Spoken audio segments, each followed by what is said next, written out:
नमस्कार।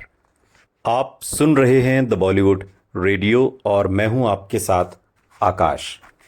दोस्तों, आज के इस पॉडकास्ट में किस्सा है राजेश खन्ना और सायरा बानो का। राजेश खन्ना और सायरा बानो का रिश्ता हिंदी फिल्म इंडस्ट्री के उन दिलचस्प लेकिन अपेक्षाकृत कम चर्चित किस्सों में आता है जहां दो बड़े सितारे होने के बावजूद उनकी जोड़ी पर्दे पर बहुत कम या लगभग ना के बराबर देखने को मिली। 1960 और 70 के दशक में जब सायरा बानो पहले से ही स्थापित स्टार थीं और दिलीप कुमार से उनकी शादी हो चुकी थी, उसी समय राजेश खन्ना एक नए लेकिन तेजी से उभरते हुए सुपरस्टार के रूप में सामने आ रहे थे।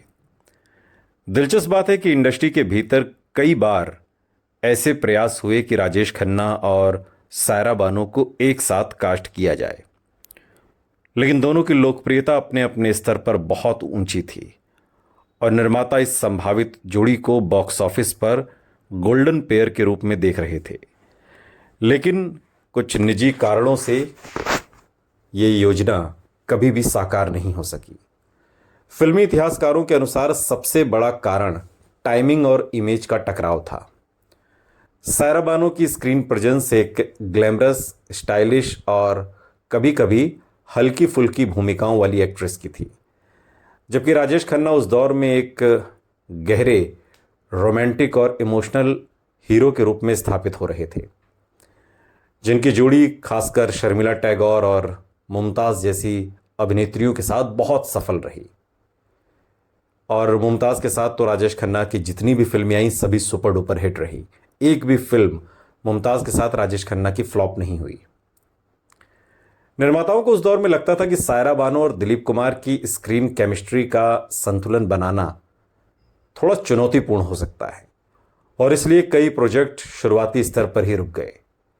इसके अलावा यह भी कहा जाता है कि दिलीप कुमार, जो उस समय इंडस्ट्री के एक बड़े और प्रभावशाली नाम थे, अपनी पत्नी के करियर को लेकर काफ़ी सजग रहते थे और स्क्रिप्ट और को स्टार के चयन में उनकी राय अब महत्वपूर्ण थी। कुछ सूत्र तो ये भी बताते हैं कि यही एक कारण था कि कुछ संभावित फिल्मों में ये जोड़ी आगे नहीं बढ़ पाई।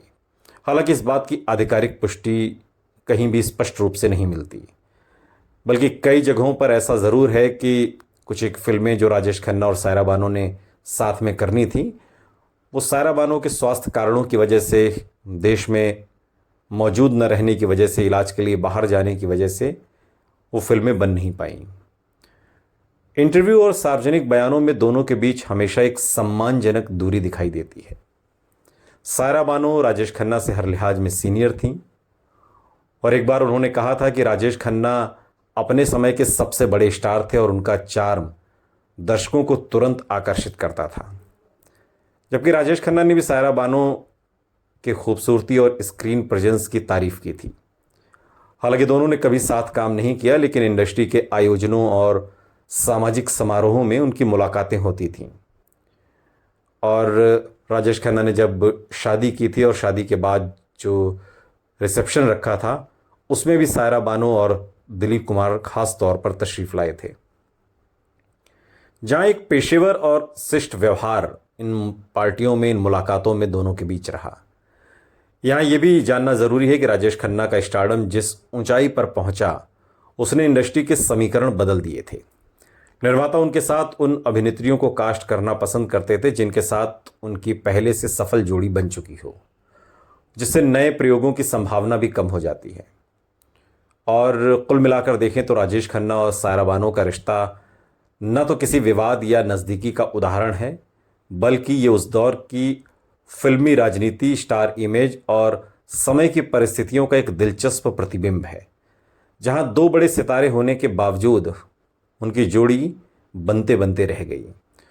और ये किस्मत हिंदी सिनेमा की के उस पहलू को भी उजागर करता है कि हर संभावित सुपर जोड़ी पर्दे तक नहीं पहुंचती, कभी इमेज की वजह से, कभी निजी जीवन के प्रभाव से और कभी केवल सही समय के अभाव में। शायद यही वजह है कि सायरा बानो और राजेश खन्ना की जोड़ी कभी पर्दे पर नहीं आ सकी। सुनते रहिए द बॉलीवुड रेडियो, सुनता है सारा इंडिया।